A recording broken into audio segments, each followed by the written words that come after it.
Next matchup, it is going to be Kansas State taking on TCU, 12 o'clock Saturday. TCU's the 3-point favorite, total 62. And as good as the Horned Frogs have been, well, undefeated TCU, they haven't been impregnable on defense.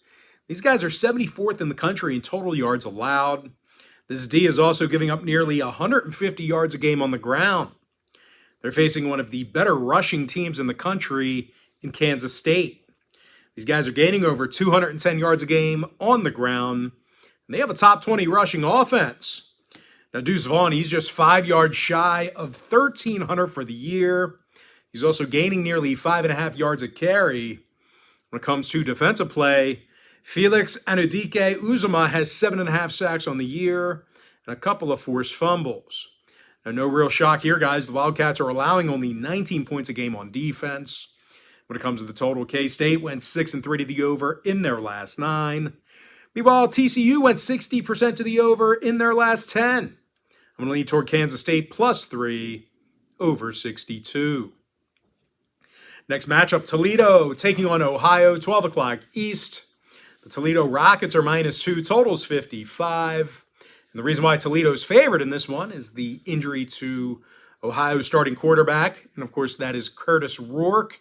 He is currently out for the year, and he was actually responsible for making Ohio a top 15 passing offense. Now, they're going to have to go with their backup, and they're facing a Toledo secondary who's actually quite good. The Rockets are allowing only 187 yards a game through the air. They rank 19th in the country in that particular category. Quinyon Mitchell, he's got 5 interceptions from that secondary, a couple of pick sixes for the corner. Meanwhile, Dallas Gant and Deontay Johnson, they have nearly 200 tackles between the both of them. Now, when it comes to offensive production, the Rockets are scoring over 33 points a game. When it comes to the total, Toledo saw 4 out of their last 7 get over the line. Meanwhile, Ohio went 60% to the over in their last 10. I'm going to lean toward Toledo -2 over 55. Next ball game, little Sunbelt action. I'm talking about Coastal Carolina taking on Troy, 3:30 Eastern start time. Troy's the 10-point favorite, totals 48. And the reason why this line is so high is the absence of Grayson McCall. The Coastal Carolina quarterback is out with a foot injury. When it comes to defensive play, the Chants have one of the worst secondaries in the country. They're actually in the bottom 10 in pass defense. They're facing a Troy team who won their last 9 straight themselves. They also have one of the toughest defenses in the country. They're allowing only 16 points a game, and they also have a top 25 rush defense. Carlton Marshall has a team best 112 tackles. Meanwhile, TJ Jackson and Richard Jabuner, they have 14 sacks between the both of them. Now, injury-wise, McDonald, Medina, and Barber are out for Troy. Meanwhile, for Coastal, once again, starting quarterback Grayson McCall is sitting this one out with a foot. When it comes to the total, Coastal went 4-3 to the under in their last 7. Meanwhile, Troy saw 5 out of their last 7 stay under the line themselves. I'm going to lean toward Troy -10, under 48. Next contest, Fresno State taking on Boise, 4 o'clock Eastern start time. Boise State's the 4-point favorite, totals 53.5. And even though Boise's been solid, it's Fresno who's on a 7-game winning streak, and they've played some incredibly tough defense during that span. The Bulldogs currently have a top 25 pass defense, and they're allowing only 20 points a game. Now, David Perales, he's 5th in the country with 10.5 sacks. Meanwhile, Lavelle Bailey and Malachi Langley, they have over 130 tackles. Now, they're facing a Boise team who's little threat throwing the football. They're 109th in the nation in passing offense. They also failed to cover in 2 out of their last 4 ball games. One of those failures was an outright loss to BYU. Now, injury-wise, Wright, Smith, and Cobbs are questionable for Boise. When it comes to the total, Boise saw unders in 2 out of their last 3. Meanwhile, Fresno State saw unders against the likes of Wyoming, San Jose State, and USC. I'm going to lean toward Fresno State +4, under 53.5. Next ball game, it is going to be UCF squaring off against Tulane, 4 o'clock Eastern kickoff. Tulane's -3.5, totals 57. And as good as Tulane's been, these guys did lose to UCF back on November 12th. The final in that one was 38-31. This Tulane defense also has a tough time slowing down the run. They're giving up 155 yards a game rushing. Now they're facing a UCF team who does nothing but pound the football on the ground, and they do it quite well. The Knights are gaining nearly 250 yards a game rushing, and they're actually in the top 10 in the country in total yards per game. Now, quarterback John Reese Plumlee, he's accountable for over 3,000 total yards and 24 total combined touchdowns. Meanwhile, running back Isaiah Bowser has 13 rushing TDs on the ground. Now, when it comes to defensive play in this one, Central Florida is allowing only 21 points per contest. When it comes to the total, UCF saw 3 out of their last 4 get over the number. Meanwhile, Tulane went 5-1 to the over in their last 6. I'm going to lean toward UCF plus 3.5, over 57. Next contest, SEC Championship. I'm talking about LSU taking on Georgia, 4 o'clock Eastern start time. The Georgia Bulldogs are minus 17, totals 50. Now, the LSU Tigers blew any type of momentum they had coming into this ball game. They lost 38-23 to Texas A&M last week. And I'll tell you what, the Aggies have one of the worst offenses in the SEC. The Tigers also have failed to cover against the likes of Arkansas, Auburn, and Tennessee.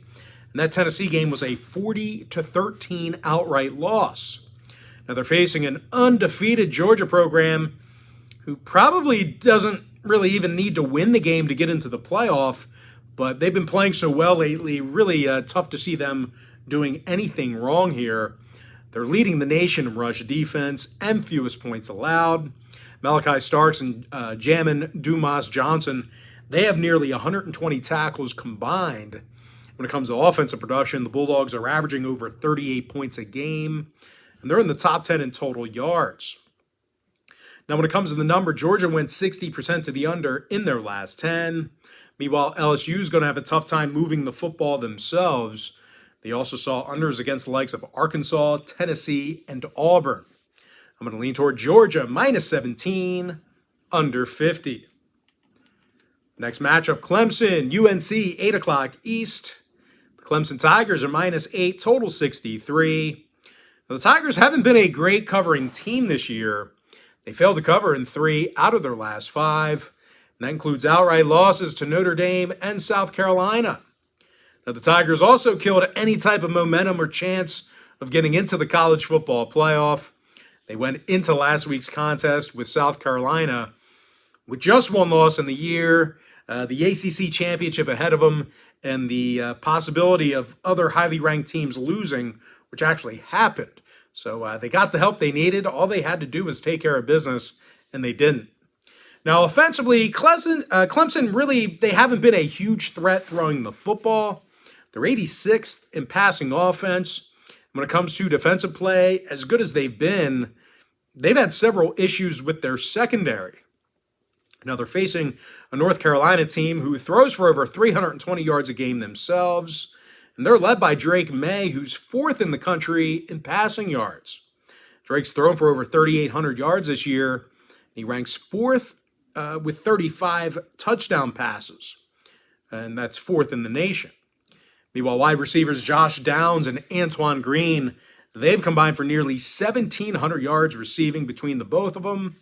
Now, when it comes to the total, UNC saw overs against NC State, Pitt, and Duke. Meanwhile, Clemson went 70% to the over in their last 10. I'm going to lean toward North Carolina plus 8, over 63. With that, guys, we're going to jump into our next and final matchup for the video. It is going to be Purdue taking on Michigan, 8 o'clock Eastern start time. Michigan's minus 16, totals 51.5. And not only do the Wolverines dominate teams, they do a nice job of covering the point spread too. They're 6-2 against the spread in their last 8. And they're in the top 3 in fewest yards allowed. Mike Morris has 7 sacks on the season and 21 tackles. Meanwhile, Junior Colson leads the charge with 80 tackles on his own. Now, when it comes to offensive production, not many people are running it better than Michigan. Along with scoring 40 points a game, running back Blake Corum, he's rushed for over 1,400 yards and 18 touchdowns. Now they're facing a Purdue squad who failed to cover in 6 out of their last 10. Failures to cover against the likes of Northwestern, Iowa, and Wisconsin. As a matter of fact, guys, those failures to cover against Iowa and Wisconsin, those were outright losses. When it comes to offensive production, the Boilermakers have done little to establish a run game. They're 97th in the country in rushing yards per game. Now, total-wise, 3 out of Purdue's last 4 did stay under the number. Meanwhile, Michigan went 6-3 to the under in their last 9. I'm going to lean toward Michigan minus 16, under 51.5. And with that, guys, we're going to jump into our quick pick recap. I like Texas San Antonio minus 8.5 over 67. Utah plus 2.5 over 66 and a hook. I'm 2-0 my last 2 college football tier package bets on my website. And just remember, guys, if you sign up for my college football tier package bets, you're going to get access to that package for the next 30 days. And as an added bonus, you're also going to get access to all my cheaper personal bets, absolutely free. They're going to be included with your purchase. Give me Kansas State plus 3 over 62. Toledo minus 2 over 55. Troy minus 10 under 48. Fresno State plus 4 under 53.5. UCF plus 3.5 over 57. Georgia minus 17 under 50. North Carolina plus 8 over 63. And with my next and final free pick, I'm going to lean toward Michigan minus 16 under 51.5.